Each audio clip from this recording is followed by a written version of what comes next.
I'm going down to the drugstore, buy a big old skeiny yarn. I'm gonna knit me a kitten, even if you don't give a darn. Good morning. Welcome to episode 145 of the We Are Yarn podcast. My name's Amanda. I'm so glad you're joining me in my craft room today. It is Saturday, April 15, so I guess that means taxes are due on Monday. You Americans, you got it done? Anyway, I would first like to welcome any new viewers to the podcast. We have just started what I'm calling season 4 with some shorter podcasts, shooting for maybe 15-20 minutes max. And I hope, because I find that I only really have time for 15 or 20 minutes of podcast watching, and so I thought maybe I'd fill that hole. There seemed to be a whole lot of 45-minute, half-hour or more, 45-minute to an hour or more podcasts, so I thought I'd help fill the void a little bit. Speaking of 45-minute to an hour podcasts, I have recently begun watching a new podcast called Down the Hobbit Hole with Emily. She lives right up the road here from me, and she is delightful. You should go check her out. She does have a shop, Misty Mountain Makers on Etsy. She has some beautiful, beautiful bats and kind of speckledy dyed yarns that are fabulous. So I don't own any yet, but she will be at the Smoky Mountain Fiber Arts Festival next weekend, April the 22nd weekend in Townsend, Tennessee, and I'm planning on giving her a few of my dollars if I manage to make it up there. So yes, go check her out. She is about to kick off her first knit along with, it's going to be Lord of the Rings or Hobbit Tolkien themed otherwise, and she's allowing, she said on this last podcast, she is allowing whips, as long as there's a little bit left to go, don't just bind it off kind of business. But anyway, go check her out. She has a group on Ravelry. She has a channel on YouTube. She's awesome. All right. Also, I want to apologize.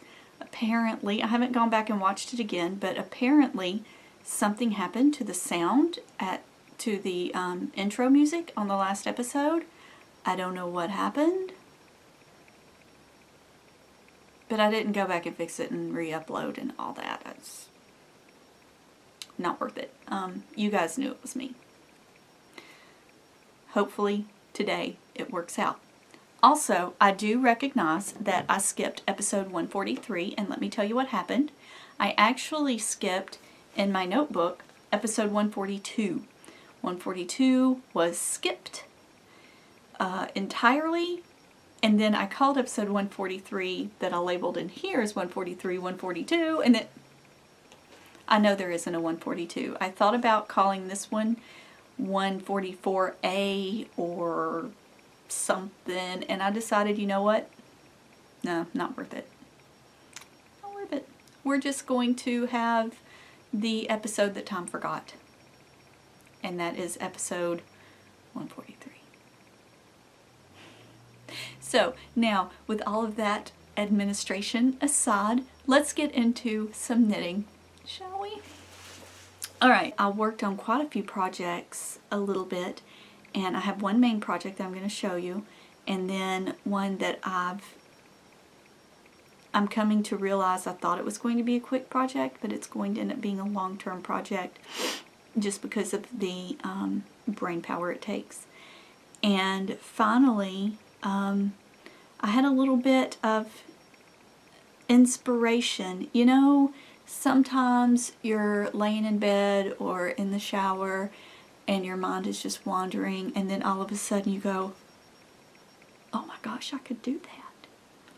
I had one of those moments, and I want to share that with you. So let's get right to it. The first, I want to say, this episode is being, we're going to call it as having been sponsored by the Bijou Basin Ranch, because the first project I'm going to show you is being knitted from some yarn that they so graciously donated to the podcast at least a couple of years ago. And I had to wait on the perfect aha inspiration moment to hit to decide what to knit with this amazingly precious yarn. And I finally chose the project and got it cast on. So my yarn, let's show you. Let's do the little selling of the yarn, which is what they intended me to do a couple of years ago. So Bijou Spun, quality yak fibers and yarns. Their website is bijoubasinranch.com. I have now learned that I can add cool linky things on my YouTube video. So if I'm kind of, feeling frisky and have an extra moment, I may throw a link here. If not, I'm going to put it in the show notes below on YouTube.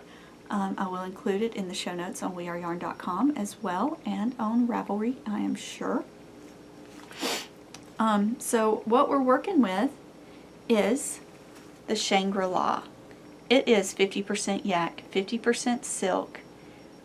It's 55 grams, but it's a lace weight, so you get 365 meters, 400 yards per skein, and it is amazingly reasonably priced. It's only $25 for that 400 yards, and I just wanted to show you their lovely colors that they have available right now. That's a coral that I'm in this place right now, that coral, turquoise, aquamarine, gray, white place. So pretty. I had a moment of inspiration of that too, but we can talk about that another day. But yeah, so see, they have, and I believe this is emerald and pearl and ruby and sapphire, and I believe the ruby is what I am working with. $25 US dollars a skein for 400 meters. It is amazing. Now, this got knocked around in my stash for a long time, moved back and forth a bunch of different places, and so it kind of got a little fuzzed. But it is, I have a feeling after I get it blocked, and it's going to be drapey and amazing. I am knitting the Oslo Walk Shawl. This is a teeny tiny picture. I hope you can see it well. This was in Interweave Knits in 2010. I have knit this pattern before, and when I knit it before, it was amazingly fast. This is not going amazingly fast for me this time because since then I've, aged and also produced offspring. This is living inside my chicken boots bag that I got for Christmas one year. It's a double butterflies. Chicken boots. They're on mine. So, I have gotten, very few rows done. I timed myself, and it took me an hour to do a row of lace and then purl back. But this is how far I've gotten. You see, it's quite long. It's all scrunched up on my needles. This is a Susanna IC pattern. So you cast on 50 Blue Billion stitches, which I tried to do once. I did the long tail cast on method, and I didn't make it to however many Blue Billion stitches I was supposed to cast on. And then I remembered the fancy trick where you take one end, the end that's going to be your working yarn, and then you take the end from the other end of the ball.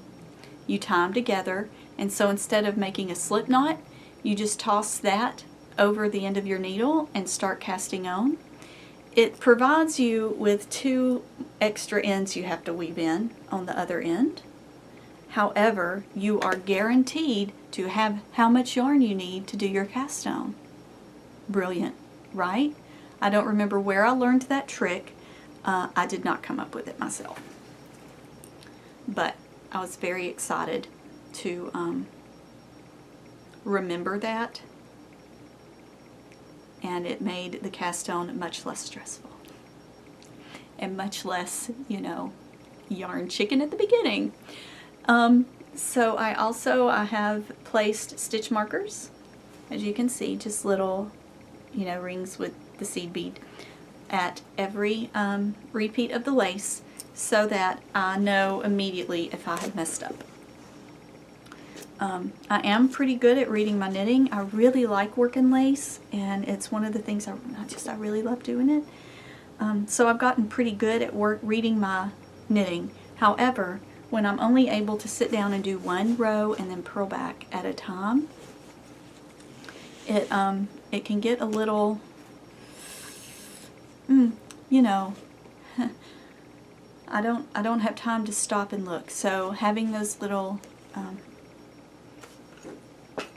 stitch markers in there really helps me make sure I'm on track and that I'm getting the most out of the knitting time that I have with that project. So if you are a beginner and you're looking around and no one else is using stitch markers to mark their lace repeats, but you are, and you feel like that's a place you need to get to, don't.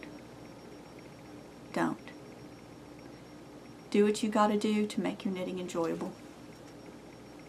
Yeah. Alright, I'm having coffee. It's practically black now. What I do is I pour my coffee, I add creamer. And then throughout the day when I'm warming up my coffee, I don't add any more creamer. And I've had to warm up quite a bit today. It's practically black. Alright, so to move on to my next project, which is living in my Girl with the Rabbit sushi bag, triangle bag, I had the pleasure of spending time with some amazing women and knitterly friends in Asheville, North Carolina, a couple of weekends ago. And we took the short little trek over to Black Mountain, North Carolina, and visited the Black Mountain Yarn Shop, which is, guys, it is such a classy shop. Classy. We were not so classy. But we had a really amazing time there, and this is not the only purchase I made. I made a very specific purchase, very specific reason.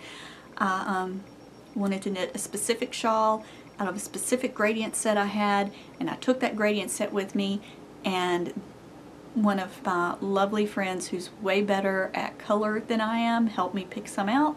Amazing. We'll talk about that next time. This time though, I want to talk about this that I purchased. So it's only half the size it was when I purchased it. This is from Luxe Adorn and Knits. It is their fun bundle. So this is the colorway called Simplicity. And this is the bottom half. It's this very pale pink, kind of a lighter gray, medium gray to a darker gray. And this is the first half. It comes, when you purchase this, it comes with, they say it's sport weight. I beg to differ. I think it's more fingering, but what do I know? So that's just the way it's working up for me. This is 100% luxury cashmere, guys. So they have a pattern listed on here. It's called the Lila Cowl, and they actually, it says download the pattern, but they actually put it on the back here. It's free, so I don't feel bad about showing that to you. So one of the other dear, lovely women that I was with also purchased a fun bundle. And she went looking at the pattern on Ravelry and come to realize it is written two ways with two different increases for the beginner knitter and for the more intermediate, advanced beginner intermediate type knitter. One of them uses yarn overs as your increase. One of them uses lifted increases, which I had never done before. I started out doing the yarn overs just because that's what it said on the tag, and that's easy to remember.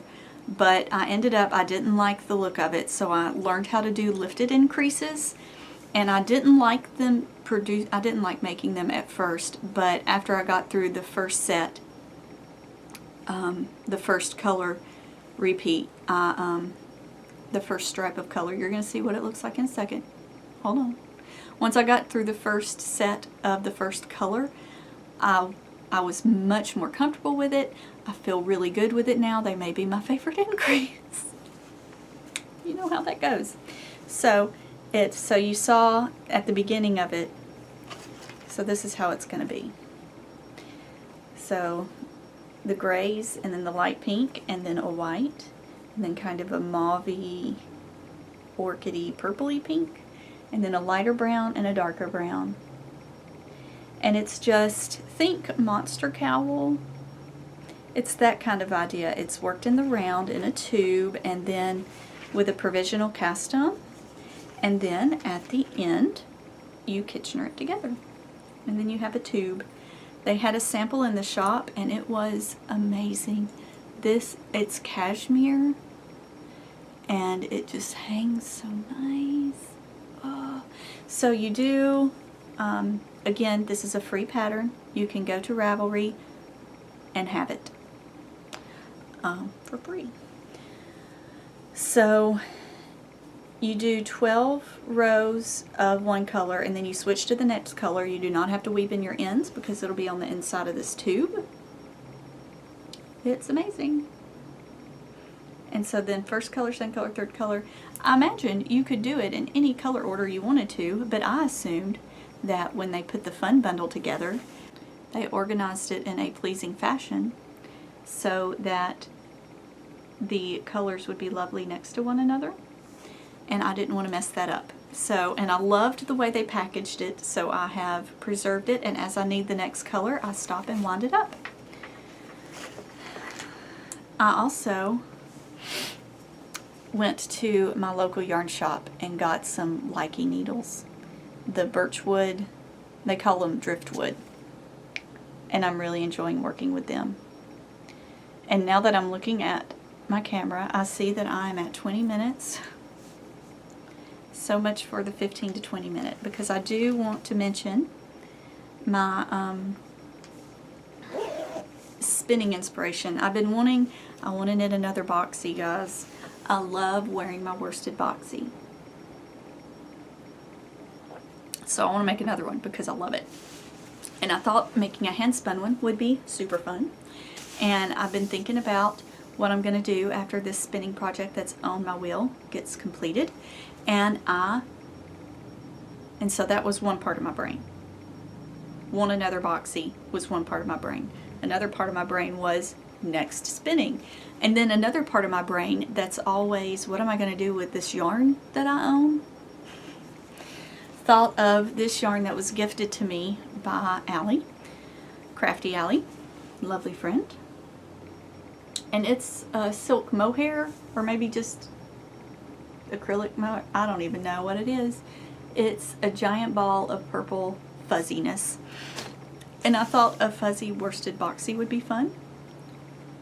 And then I thought of also, had donated to the podcast some fiber and dye from Louette. And if you remember, back in the day, I dyed these 2 4-ounce bumps. This is, I put it over here so I could remember. This, I believe, is Perendale, and this is Finn. Neither of which I've ever spun before. These were supposed to be really tonal, kind of semi-solids. This one you can see has some lighter and darker bits. It worked out great. I actually don't remember it working out that well at all, so I was really pleased when I pulled that off the shelf. This one didn't come out so much like that. It's pretty, I mean, I guess it's not quite as tonal. But, and I know that these are 3 completely different fibers, but I think it would be super fun to spin these 2 as singles and then make a 3-ply out of them all, and then have a fuzzy, fabulous hand spun worsted boxy. So, and it'll continue to be interesting. I won't lose interest because even though it is the same color, they're different fibers. So it'll be a different spinning experience for the 2 singles that I will be spinning. And then I have plied with commercial yarn before, but not fuzzy, fabulous yarn like this. So I think that's going to be super fun. So maybe, in the fall, I'll have actually finished this spinning project. I may get bored and pull out something that's not purple and spin it up in between the 2 sets of singles and the plying. But now that I am almost 5 minutes over the time I wanted to allot myself, see, that's why I'm having to. I hope you have an amazing week. Don't forget to go check Emily out. Yeah, and if you have been wowed by the Bijou Spun, it's amazing to work with, guys. It is pure luxury. Go check them out. And with that, I will see you next Saturday, hopefully. Bye, guys. I just can't wait to finish. I got the kitten knitting blues. No, I just can't wait to finish.